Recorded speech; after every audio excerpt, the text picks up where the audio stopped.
What is good, YouTube? waytothedawn2 here. Actually, I have another PO match because, I've been getting actually a pretty good amount of PO battles. This is the last PO battle for a while that you'll see my RU team because I'm sure some of you are probably like, oh, when's he going to switch teams? We're getting sick of seeing his RU team. So, yeah, I'm going to switch teams actually pretty soon. Next video that I do of PO. So I lead off with my Aerodactyl, he leads off with Gigalith. I'm predicting the Stealth Rock, so I go for the taunt. It works. I go for my own Stealth Rocks because I know he can't one-hit KO me because I have the Focus Sash, so I'm safe. And he goes for the Explosion. I live with, more than I needed, but it doesn't matter because, like I said, I had the Focus Sash. I think I went for the Stone Edge or Earthquake or something, and I get taken down by Hidden Power. I put in my Rotom named Malfunction, go for the Shadow Ball because, I wasn't predicting him to switch out because the last few battles that I've had, the opponent hasn't switched out. But obviously he knows the threat of Rotom, so that's good. So I'm fearing a Night Slash. He probably predicted this because he's going to set up Toxic Spikes on Jean Grey while Jean Grey's out. But he's going to Protect, I guess, to see what kind of set I am.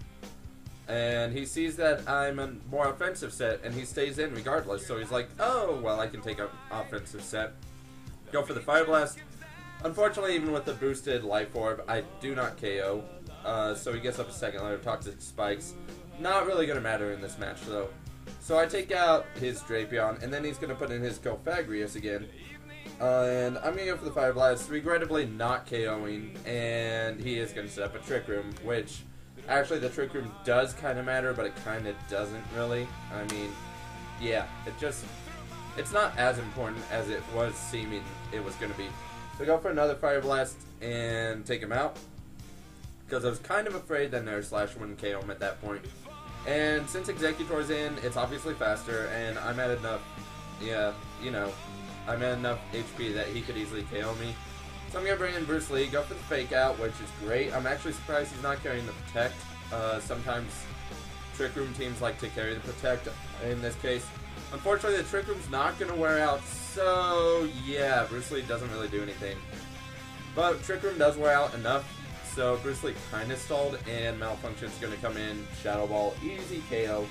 And then Ursaring comes in, I'm like, oh, this one could actually be bad, because Ursaring's kind of powerful.